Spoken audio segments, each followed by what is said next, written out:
What's up, Browns fans? Spencer German here with you from Huntington Bank Field, where the Browns took down the Pittsburgh Steelers today, 13-6. How about that? Fourth win of the season. Anthony Moeglin back on the home front. We're here to react with you here as part of the Browns Roundtable YouTube channel.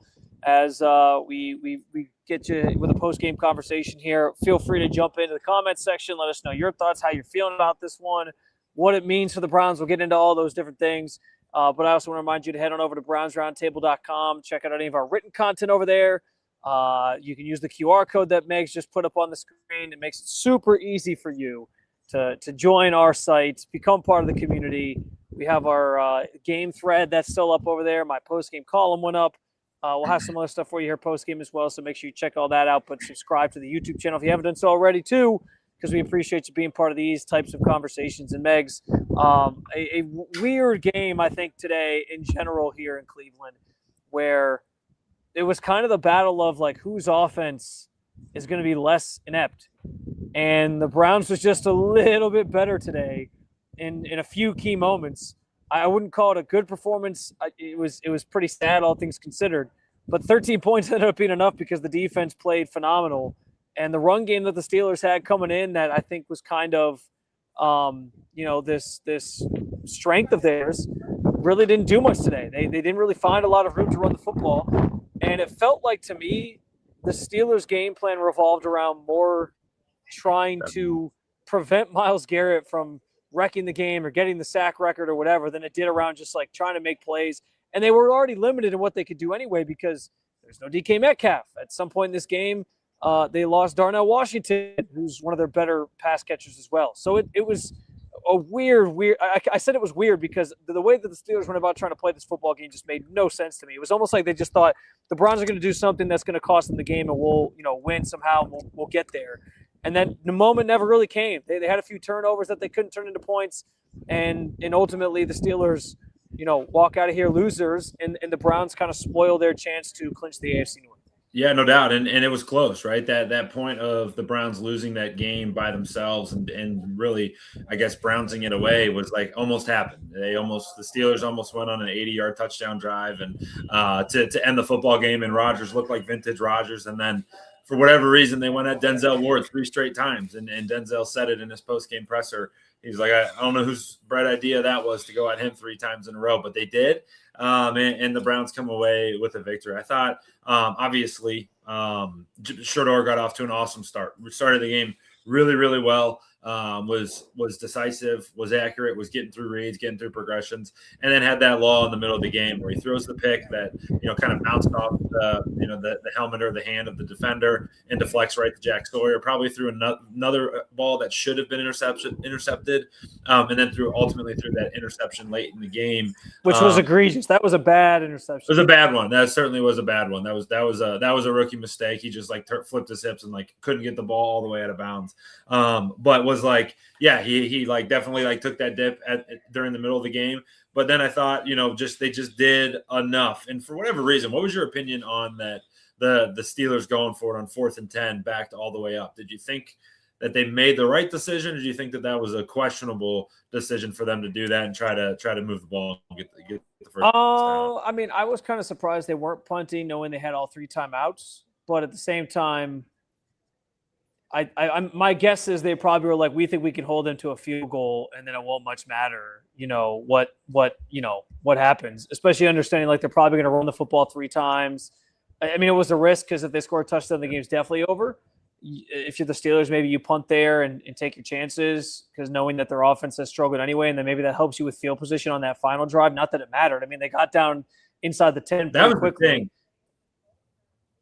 I was going to say that was the thing for me was if they knew they were going to stop it, and I certainly thought it too. Hey, the Browns are just going to run the ball 3 straight times. Why they didn't punt it away, I thought that was an interesting call. I wasn't too sure about it. Sometimes, or most of the time, I can always find a silver lining in them going for it on 4th down, whatever the situation may be. I couldn't put that one together. I couldn't quite connect those dots because that one felt like a little bit of a reach for me and ended up kind of costing them a chance to win it. Yeah, I mean, I think ultimately it kind of worked out because they settled for a field goal. They were going to have to score a touchdown anyway because they were down, 4 points. So it didn't really matter in the end.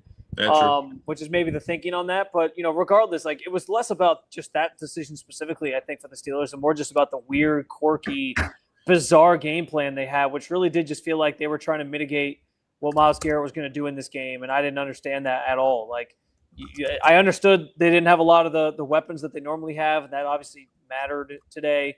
It limited really what they were able to do offensively, but for them to not, the only times it looked like their offense was even competent was right before the half and right before the end of the game, those 2-minute sort of situations. So I don't know if they needed to do that more or whatever, but obviously this is a Browns podcast, so we focus more on the Browns side of things. I do think the defense deserves a ton of credit. They shut the Steelers down, holding them to 6 points. They haven't been held under 10 points for a while, and honestly, that offense was really cooking for the last couple of weeks, and really had found its stride, if you will. And this was a classic like AFC North football game. What stinks is though is like this win comes, and yeah, I know it's going to be exciting for fans, at least temporarily, because it's beating the Steelers, and I know how much this fan base wants to beat the Pittsburgh Steelers. But I think it also sort of came with the realization and reminder of like what could have been, because it was another game where your defense played absolutely phenomenal. Yeah. And you're like, man, if this offense could, 13 points got it done today, but a lot of times they were scoring 13 points and it wasn't nearly enough in games. And if they had just been competent, it was like this one last reminder of, man, this season could have been a lot different with the defense that the Browns put out there in the field every week if you just had an offense that was, remotely resembled anything that we see in the NFL. Yeah, no doubt. And then, like, you think it's hard not to think back, like, that's win number 4, and it looks like 8 wins are going to get you to win the, 9. No, what are the Steelers got? 9 wins. 9 wins. Yeah, so it looks like 9 or 10 wins is going to be, that kind of that threshold. And I think you could find, Jeremy, you definitely find 4 wins on this schedule, like, of games they blew. I'm certainly thinking back to Cincinnati in week 1. I'm thinking back to the Jets, whatever week that was a few weeks back. I'm thinking about some of the other games in between where it's just like, man, you come out of it. The Bills even last week where you had another chance to win. And it's like you flip a couple of those games around. And again, it's the same, very similar conversation that we have every week of like, hey, this is a make or miss league, and it always comes down to the margins, and the good teams get it done and the bad teams don't. And then that was kind of the surprise today for me. It was like I was waiting for that big Browns mistake, and when they did come, when the interception came, the Browns defense stiffened up. The Browns defense erased the mistakes today. Yeah, sure. Certainly erased the mistakes. And then, like, for Pittsburgh, it was like they didn't really make that big mistake outside of Cleveland got off to an awesome start. The first drive was great, and then the touchdown drive was a 90-yard touchdown drive, and you're like, oh yeah, like that was really good start. And they didn't really make the big mistake. They just didn't do anything at all. It was like they were just kind of stuck in mud playing with their food all day. And finally they were like, at the end, they're like, Aaron, save us. And he almost did, but he just kind of ran out of time and ran out of the opportunity to do so. I mean, it was fascinating approach that the Steelers brought to the table today. And I think Myles said it best. He's like, they were more, and I think it was very true too. Like they were more focused on him not getting the sack record than they were putting together like real drives. And like I think that was like an actual thing that kind of came to fruition towards the end of that game where they were just getting the ball out so damn fast that they couldn't do anything down the field. They didn't even try to do anything down the field. It was really shocking. Well, and then when they finally did do things down the field, they marched down and got to the 10-yard line. Like dude, literally, they got the football. They got the football both times, both at the end of the half and at the end of the game with Aaron having the football on a 2-minute drill. And I was like, oh yeah, here comes point. Like in the first half, I said, here comes a touchdown. They ended up getting 3 points. And then in the game, I was telling everybody, because I was down at the game today, and I was like telling everybody around me, I was like, we're going to lose. Like they're going to go down, score, and then they're going to go for 2, and they're going to get the 2-point conversion, and that's going to be it. And like Aaron's going to rip the heart out. Like he's done it a million times in his career, but they got all the way down there and they had 4 chances at it. It just, I don't know. I'm not throwing at Denzel Ward if I have the opportunity to do it. And they did that. Yeah. That was their decision, and that's the kind of the hill they're going to die on. That was an extremely bizarre sequence at the end of the game for sure, throwing Denzel's way 3 times. I mean, most teams this season, and Denzel's talked about this openly, have like tried to stay away from him, and it's been kind of boring for him, frankly. Yeah. And for some reason, the Steelers decided, hey, game on the line, we're going to throw his direction 3 straight times. I didn't get that either. I was sure they were going to score a touchdown there and send this thing to overtime. Didn't happen. And certainly throwing to Denzel's direction is not the way to get that done. I did think there could have maybe been a PI call on that last one, but I appreciate the fact that the refs were letting them play a little bit. I think Definitely. Most fans would appreciate that, whether you're a Steelers fan or a Browns fan. So the call doesn't come and they get out of there with the win. And listen, I want to be clear here because this is a big deal, I think, especially for the players, right? Like you fight at the end of the season. You're not quitting. You're trying to still put some good tape out there. These guys don't believe in the whole tanking thing and all that. Like they're not. Their bodies are on the line. This is their livelihoods. They're not going out there and just laying down to lose football games. So you got to respect the fact that they're continuing to go out there and fight hard and play hard and get the win. So I think this matters to them for sure, most of all. And yes, it will matter to the fans. It should matter to the fans. I know how important beating the Pittsburgh Steelers is, but there are so many things still, with this football team that that are still like in question as we turn the page into Week 18, and this impacts a lot in terms of the future plans as well, which is I think is interesting. Like I have to believe in some respects, and I'd be curious to hear in our comments like how people feel about this, because I'm sure there's like a euphoria today of, hey, we beat Pittsburgh, this is great. But I also feel like there is some disappointment for fans because this does take you out of the mix for one of those top picks in the draft. And I know that that's, again, not a place that players are operating in or coaches or whatever. But, like, you, at the same time, from a fan perspective, when you're looking ahead of the future, like this does throw a wrench into those types of plans and what this team's going to be able to do this offseason. And I think that's notable here. So, and I talked about that throughout the week, like the idea – that, a Steelers win is a good thing, but it comes at a cost if it happens this weekend. And that's now the sort of the reality that you're faced with. So there's a lot, I think, of ripples that kind of branch off from this game today, including the fact that the team did play hard and what that means maybe for Kevin Stefanski, because multiple guys in that locker room talked about how, they think this was kind of a statement. Joe Bitonio had the comments earlier this week about how Kevin, he thinks, is the right guy to lead this team in the future and all that. And I think that's great. But at the same time, and other guys kind of mentioned the same thing, like how it shows how they've rallied around the team and the coaching staff and all these different things. And that, again, that's all great. But does that matter when you win 7 games potentially in 2 seasons? And we know what the situation so sort of is here. I don't know. And that's, I guess, what this last game, it kind of comes down to this last game to sort of figure that out if you're Jimmy Haslam. Yeah, I mean, it's I suppose that's the $1 million question. Like, does today ultimately net out as a loss, or is it a good day for Cleveland? I view it as a good day. I view it as a positive. I know that's just kind of the way that I take it. I thought, I think when you look at this team, and you and I were kind of texting about it, is like, all right, if you do believe that Shedeur can go out there and he can be competent in what he does when he's playing, when his good is good, and you elevate the bad and you get the bad out of, hey, that dumb interception he threw, that second one. The first one I'm not so concerned about. The second one for sure was like a dumb play. You get that out of his game, can you win with him? Can you win with a guy like that? How much better can he get? What is his ceiling? Because it does feel like he's raising the floor week after week. And he's shown that he can compete against Buffalo. He's shown that he can compete against Pittsburgh. And he's shown that, against bad teams, he can be solid against the Raiders and the Titans. He's still got a lot of room to grow. Certainly not going to sit here and tell you he's a finished product, but it's like, hey, are you content with that? Or did they ultimately want to take a chance, with probably Fernando Mendoza or Dante Moore coming out of college, and Moore's not even a surefire thing that he's coming out. So it's like, you don't really know what you're going to get there. You weren't going to get to 1. So it's like, hey, is this a good thing or it's a bad thing? Well, you could have gotten to 1 potentially, but yeah. Potentially. That would mean it would require the Raiders to win again. And the Raiders are so bad. That would require them to beat, let's see. They would have had to beat. It's not loading up for me. They play the Chiefs, I think, next week. The Chiefs. Okay, so that's definitely a winnable game there in week 18. Well, honestly though, like I honestly think there's going to be some revisionist history here because right now, as we're doing this, I know the Giants are like beating up on the Raiders, and so it looks like the Giants are going to jump behind them in the order, and the Raiders are going to move up to number 1. But there is going to be some revisionist history. If somehow the Raiders go out next week and beat the Chiefs, everyone's going to be like, oh, crap, like we could have had the number 1 overall pick. If you lose to the Bengals next week, and then you could have lost to the Steelers. And again, I am never going to tell you to like try to sell a team on tanking. Like that's just not something that exists in locker rooms. Players don't subscribe to that. I'm talking strictly from a fan perspective. Like I think this is kind of a conflicting situation because, of course you're happy about the Steelers win. Everyone's happy about this team beating the Steelers when they beat the Steelers. They were happy last year when they beat the Steelers.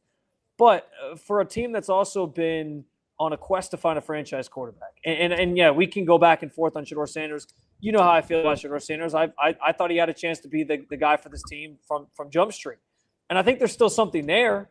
But can an organization truly go into next season with the roller coaster that has been Shedeur Sanders' performance so far, and be like, you know what, this is the guy we're going to tie ourselves to? Especially, by the way, makes a regime like, and a lot of this depends on, what happens with the coaching staff and the GM and all these things. But if let's just say hypothetically, the Browns win this game and it convinces Jimmy Haslam, you know what, I want to keep these guys around. Okay, yeah, fine. If that's what happens here, does this regime really have can they really bank on, you know what, we're just going to try to draft around Shedeur Sanders and build the roster around him, and that's the guy we're going to roll with, knowing that like next year their jobs are absolutely on the line. And if they don't identify a quarterback, like they're sort of screwed here. Like I just don't know if I've talked about this a dozen times over and over. The timelines on all of these things just don't align, because it's clear that Shedeur Sanders still needs time. I'm not saying he can't be a good quarterback or a franchise quarterback. I'm also not saying he's the guy right now. And that's the dilemma the organization kind of has on their hands. They can't, to me, I don't think they can put all their eggs in the Shedeur Sanders basket at this point. He's got one game left out of the 7. There's been moments. Yes, there were some moments today. But, dude, like, the offense in the second half had 2 first downs. Two first downs. Like, the offense is still bad with him. Like, this is a win. They always say, like, you're not a truly a Cleveland Brown until you beat the Pittsburgh Steelers. He got his win over the Pittsburgh Steelers. That's great. But there's still a lot of things that need improvement, including in his game. And so has he shown enough for the organization to just say, he's our guy? I don't think so. And to me, it's like, if you can't put all your eggs in that basket yet, like, you wanted all the options at your disposal, which includes potentially being at the top of the draft and weighing whether or not you need a quarterback or not. You can always trade back. If you're at the top of the board and you're in a position where you'd rather trade back, that's just a position of power for you. The Browns did that last year. But to me, I do think that that's a tough pill to swallow, even with the excitement and fanfare of a win with the Steelers, because it does change the math on like how they can approach this offseason and trying to identify the position that has eluded them for so many years. If that makes sense. Yeah, no doubt. I think that's all there, but I also think that, we mentioned the offense being bad in the second half, and it was solid, really solid for 2 drives, right? It was good for 2 drives for the most part. I'm going back out. We're going to see if the rain holds up. There we go. I would not. Better lighting out here. I would not. I'm 10 minutes away from you, and it's raining like bad by me. So. And it's coming. If I gotta move, I'll move, I guess. So if you have to move again, you have to move again. But I would counter to say that your pass catchers and your weapons were Dylan Sampson, Raheem Sanders, Travion Williams, Cedric Tillman, Harold Fannin, who got hurt, Brendan Bates caught a pass, Isaiah Bond, Sal Cannella, Raheem Sanders, Malachi Corley, and Blake Whitehurt. We're all out there for you. And it's like, all right, that doesn't inject fear. That group doesn't inject fear into anybody, into any defense, and especially a playoff-bound defense or almost playoff-bound defense in the Pittsburgh Steelers. So, like, for me, it's more so, can you use that extra first-round pick? Can you use now potentially a 6 through 10 pick in the first round on a skill player, insert whomever you want. For me, it's Carnell Tate, and offensive linemen to just totally correct it. Cam Robinson turnstile today. He was bad again today. There was a couple big chunk runs and a couple plays, even the interception. The interception, I think you could put it squarely on your left tackle for getting just bull rushed and ran through. So it's like, where do you weigh that? Where do you weigh the importance of that? You look at the Philadelphia Eagles. Obviously, they're the nth degree of this. Nobody would ever say that Jalen Hurts is a top-tier quarterback in this league, but he's got a Super Bowl and 1 Super Bowl victory and in several or 2 Super Bowl appearances and several NFC Championship appearances. You're like, all right, if you want to take that path, you build a roster around a guy that you think you can win with, not maybe because of, but you can win with. That could be the approach they take and try to beef up the roster. I don't know. I think it's a catch-22. It's a potentially damned if you do, damned if you don't, or if it's positive either way. You get a quarterback or you get skill players, whatever it may be. I don't know. Yeah. We don't get paid enough to make that final decision. Though. No. Listen, I'm not. There doesn't have to be like a right or wrong decision here either, or like outcome here in the grand scheme of things. And there's always the option they can trade up and try to get that quarterback if they really think he's in this class. Right. I just think like part of this too, Megs, is like everyone makes it sound easy to find that quarterback too. I get it, but like everyone makes it sound so easy that they're going to nail the other picks, and that's the other question I have is like, good point. Okay, yeah, good point. If Andrew Berry is still here, which it sounds like at the very least that could potentially happen if they're not going to move on. If they're going to move on from somebody, it sounds like it could be Kevin Stefanski, not Andrew Berry. And if Andrew Berry is still here, the two positions that he has neglected and failed to draft and identify in drafts these last several years since he's been here have been offensive line and wide receivers. So like, yeah, you're hoping like, are fans excited about the idea that like you're hoping Carnell Tate falls to you at 6 because that's where they'd be right now? Because he might not be there. That's the other thing. Like he might not be there. And honestly, the other thing too with like offensive line and like Barry has failed at identifying these guys, but also it is harder than ever, I feel like, to identify good offensive linemen in the draft nowadays because there's just not the developmental piece from the college level to the NFL level just is not there. There is just not that. For whatever reason, like guys need a lot of time in the NFL to like figure it out, and some guys just bust out because they can't figure it out.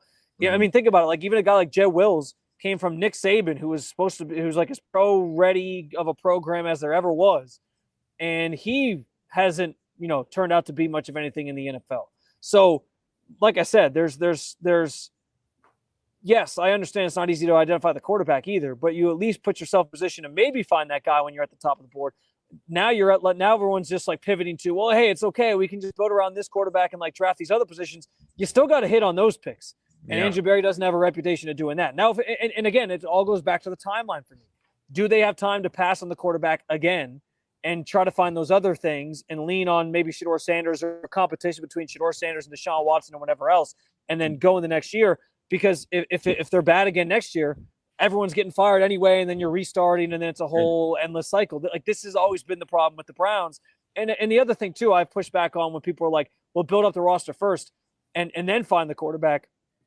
If you do that, you run the danger, or you run the risk of almost being like the Pittsburgh Steelers, where it's like, yeah, you could have a really good team, but you can't find that quarterback because you're never in position to draft them. And like I think about examples like the Commanders who drafted Jaden Daniels and then tried to sort of build the offensive line. I know he got hurt this year and his season kind of went awry, but even the Patriots with Drake May, his offensive line and receiving core was awful last year. And then this year they sort of figured it out, and now he's an MVP candidate because of it, and they're winning their division. So I don't think it has to be philosophically like you got to build the roster first, because I think that can also set you back. There's no perfect answer. I get it. I'm just saying, there's a lot that also kind of is this win changes the math on a lot of different things in terms of this team's future and their plans. And it could, frankly, change the math on that, because they might decide we're going to keep everybody intact because, hey, they were fighting until the end of the season. They haven't quit on Kevin Stefanski. Well, I would even say, too, like I think a really fascinating conversation is around the coaching staff and their timeline. Like if they do bring what I would say, what's better in the short term for if you tell Kevin Stefanski, hey, you need to win 10 games next year or else you're fired. Like in his mind, is it like, oh God, if I bring in a rookie's going to need time. Like think about all the rookies that have needed time. He's like, at the very least, I could bring in a guy who I've had this past year that I could try to just squeeze all the juice out of the lemon really and get, as many wins as I possibly could possibly can to save my job. I think that is another level of that conversation that you brought up of like, what's better for them in the short term if their jobs are truly going to be on the line next year. I think that part can't go to shade, but I also look at like the playoffs right now, and I was going to just like bring this up as a talking point, but like, it's right. Denver, all the playoff teams, at least in the AFC, Denver's quarterback was drafted in the first round. New England's top 5 pick, Jacksonville's number 1 overall, Buffalo top 10 pick, Houston top 10 pick, or number 2 overall, and the Chargers top 10 pick. And the only one that's in right now that isn't is Pittsburgh, and it was Aaron Rodgers, who was 22nd or whatever it was back in whatever year it was, 2003. So it's like, yeah, it's I don't know. It feels like everyone's like kind of stuck in this weird spot of like, it's fun it was fun. It was a fun day from 1 to 4 o'clock. And now it's like, what should it look like right now? And listen, I'm not trying to rain on the parade here either. Like I said from the beginning of this, like I want people to be excited. It's a Browns win over the Steelers.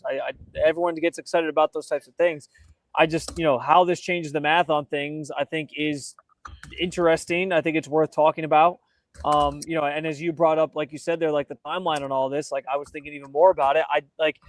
It's almost like the thing that saves them even further and keeps everybody safe, even longer, is either you come out next year, if everybody comes back, you come out next year and you win a bunch of games and make the playoffs. Obviously, that would save your job, or you find that quarterback. It's one or the other of those things. Like you can find the quarterback and still stink, but hey, if you find that franchise quarterback, we know coaches and GMs are always tied to the quarterbacks that they identify and ride with. So that's again goes back to the question: has Shedeur Sanders shown you enough, if you're the Browns, to say yes? You know what? This is our guy. We're going to bank on him. We're going to make him our franchise quarterback and give him the keys to the Corvette. I don't know. But I think there's been enough inconsistencies that it's probably unlikely they feel that way right now, and they maybe want it to be more of a competition, which means you're doing the thing again where you're finding like veterans to bridge the gap and whatever else, and having an open competition at training camp again. And again, I just don't know if this regime has time for that. If it's a new regime, it's a different story. Then all bets are off. They can sort of do whatever they want year one, maybe not whatever they want, because there are coaches who get fired after 1 year, including Freddie Kitchens. But you have a little bit more time on your hands theoretically if you're a new regime.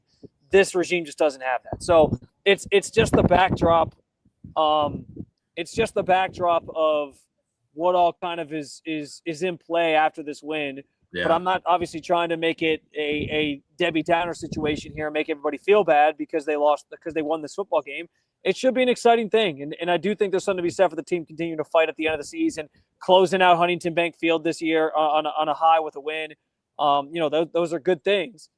Oh, and then honestly, the other part of this too is we're talking about the draft angle, Megs, but like how many Browns fans also are done with Kevin Stefanski? Like how many, if this saves his job, are you happy about that? Like, so there's just so many different angles that this win sort of invokes that you can spin this and talk about this. And that's what I think is so interesting. It's really interesting, man. And it gets back to like this being the NFL is just a week by week world, right? We always react on what just happened on the field. And while it was a lot of fun, you can't forget about the stuff that's kind of come to pass. And I also think too, Germ, like we've talked about it. I've said it a couple times. I'm going to mute you quick while they walk.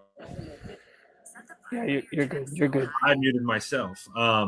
I think we've talked about it enough times and we brought it up a couple times, was like, Shedeur kind of had the opportunity with winning football games to basically tell the franchise that you have to give me another chance, right? Like when he looked at when he got these final 6 games to start or final 7 games to start, it was like, hey, if we won a couple and bumped them out of the top 2 quarterbacks, it's like, hey, it's going to be a king's ransom to go up and get Fernando Mendoza or king's ransom to go get Dante Moore, where it becomes too costly to go and do that because he played well enough to win in football games and basically forced their hand. So feels like we're closer to that than we are further away, but you never know. Like these things always, go in thousands of different directions before they are solved. But it's a fascinating problem to find ourselves. Yeah, we didn't even talk about the fact that Miles was held sackless today. We kind of hinted at it with the way we talked about the Steelers game plan. That is the one thing that worked with the Steelers game plan today was, hey, you lost the football game and you potentially are going to lose the AFC North. Which, by the way, I think the Ravens are going to win that game next week, and it's going to be the Ravens. Talk about like a turn of events. John Harbaugh is getting fired like 3 weeks ago. Now all of a sudden it's like, if they win the division, he's probably still here. Maybe Mike Tomlin ends up the guy who ends up on the chopping block because his team chokes at the end or whatever. So that's a whole fascinating story for other podcasts and teams that people that cover those teams to talk about. But like the one thing that did work for the Steelers today was they did avoid Myles Garrett getting the sack record, so they can at least put that feather in their cap, I guess. But I don't know, like, how do you feel about the fact that this goes into Week 18, and this felt like it was going to be a foregone conclusion that he was going to get it like 3 weeks ago. Now all of a sudden it's like he might not even get the record, and if he does get the record, now there's going to be all these people who like use it against him that he needed a 17th game to get there. They're not going to call it the true record and all those different things. Yeah. So it's another thing that I think, I don't want to say spoils a win over the Steelers, but it's another thing that like the win kind of gets taken out of the sails. Like it felt like today, Meg, and this is what I wrote about in my postgame column. felt like today, like all the things, and there weren't a lot of them, but all the things that you were excited about with this team this year, like the fun things or that made this team at least somewhat watchable, they all kind of lost some steam today because you had the Myles Garrett sack race thing that's now going to go another week, and maybe he doesn't get there, and if he does, there's going to be a bunch of people putting an asterisk on it. You have the draft pick conversation like we just talked about. You have what does this mean for Kevin Stefanski? Like, does this save his job now? And I know people are somewhat disappointed about that if that happens. Like, there's all these different things. There's also the fact that, like, I guess the coach getting fired thing isn't like a good thing from the season that you're watching for, but like you know what I mean, like from a fan perspective. But the other thing that was exciting this season was the rookie class, and you saw another player in that rookie class get hurt in Harold Fannin Jr. Who knows if they even want to risk playing him next week? If it's something that's going to linger, like why risk it? And meanwhile, like Carson Schwessinger's dealing with this ankle injury now, where he looked like he just was not himself today. Couldn't really run sideline to sideline anymore. So there's a lot there as well. There's just so many things that all kind of came to a head today. And the Myles sack thing is part of this. So I don't know how you feel about it, but I doubt Myles doesn't care. I don't think that he gets it in I shouldn't say that because I know he made it clear he'd like to get it in 16 so he can like still be in the same conversation as those guys. Yeah. But if he gets it in 17, he's going to treat it like the record. He's not going to let what other people say about it bother him. But I do think it sort of spoils it to a degree for people. I think it does. Like that's the part that stinks is like he had an opportunity to go and get it in these last 2 weeks, and it does. And it's nature, or it's common nature, right? Where the Steelers today and Rodgers specifically had his finger on the pulse of where 95 was, and it's frustrating to see every time he got close, he's flip it away or throw it away, and that's what good quarterbacks do, and ultimately it cost them the football game because they didn't throw it down the field because of it, but it impacted the win that many people are going to disagree with winning in general, and he doesn't get the sack record, which it just stinks for him. It stinks for him because he was on such a pace, and it was like, man, just get that last one, get that final one, and it's not going to happen within the normal time frame. He may likely get it next week against his old buddy Joe Burrow, if Joe Burrow even plays. But that one is more so the bummer for me of him not getting it in the old school season's time frame. Yeah, I think people are going to feel the same way as you. Where it's probably a little bit disappointing that he doesn't get it done these last 2 weeks. And there was a couple times where he was close. At one point, he actually got like a hand on Aaron Rodgers, and I was like, oh, he's going to get it. And then it wasn't to be. I kind of joked, like, can Alex Wright give up his sack this week to Myles like he did a couple weeks ago?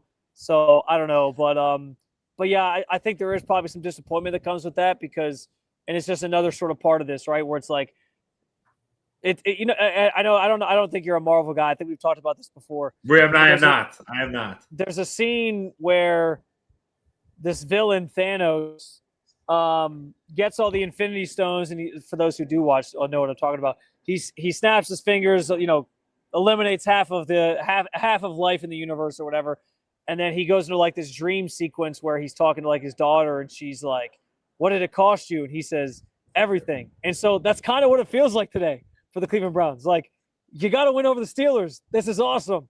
But what did it cost you? It kind of cost you everything, because it might cost you your draft position. It might cost Myles Garrett not getting the sack record and all these different things. And is that worth it in the long run, I guess, is what remains to sort of be seen here. Yeah, no, it's that's right. That's right. Like, it sucks.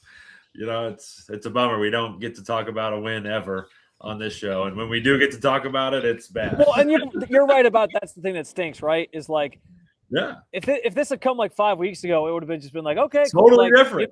Totally different. We're talking to like maybe this is the start of them saving jobs or whatever, and it can just be about that.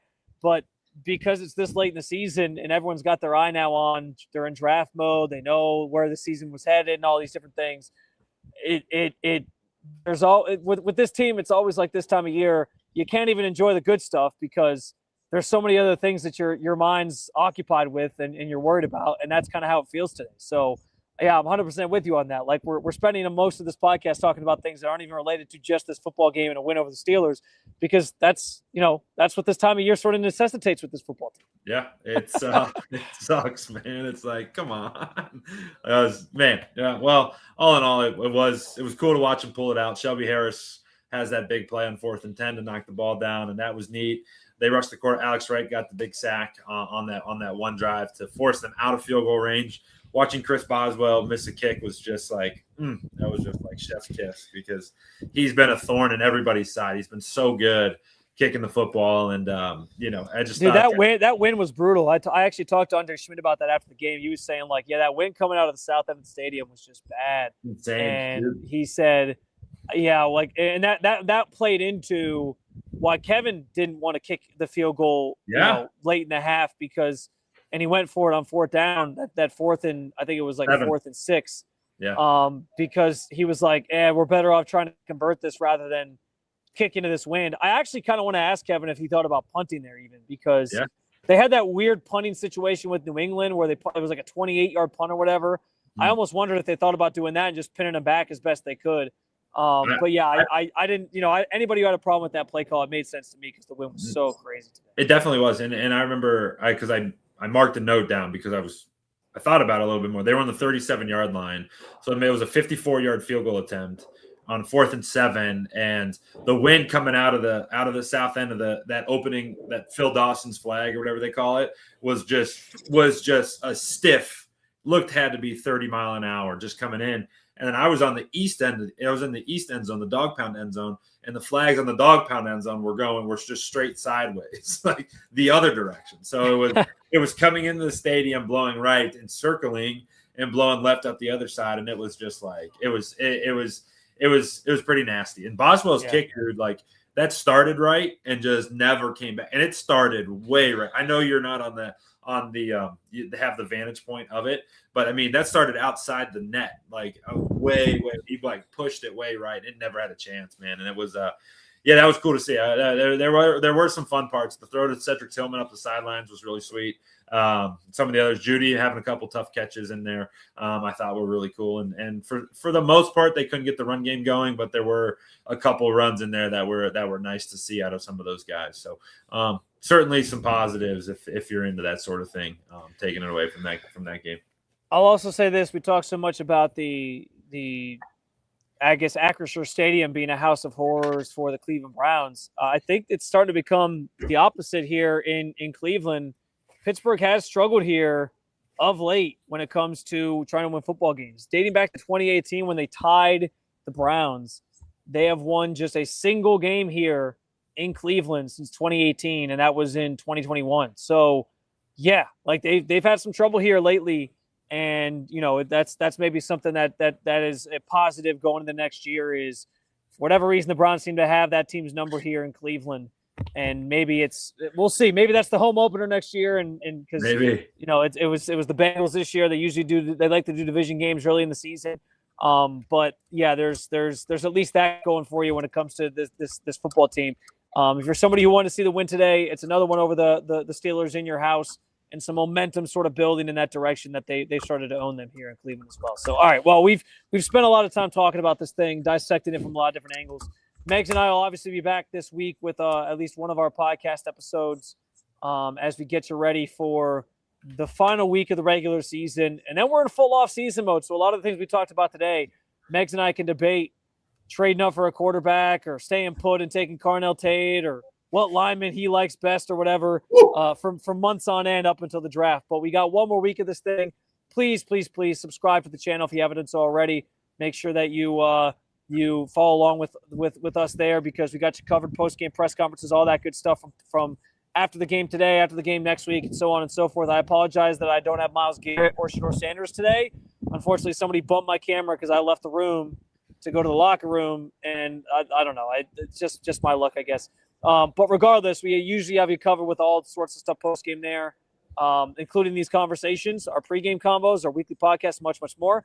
Also, join the community over at brownsroundtable.com. You can join our space. You can get all of our written content. You can, jump in the comment sections of the community section and be part of that conversation each and every single week. So Use that QR code that Meg says up on the screen there. It's a good way to, an easy way, I should say, to get over there and get that link to join. So thank you so much for that.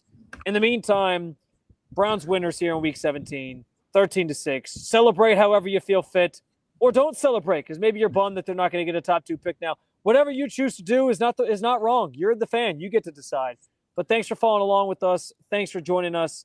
And keep on following along with all things Cleveland Browns with Browns Roundtable. Happy New Year.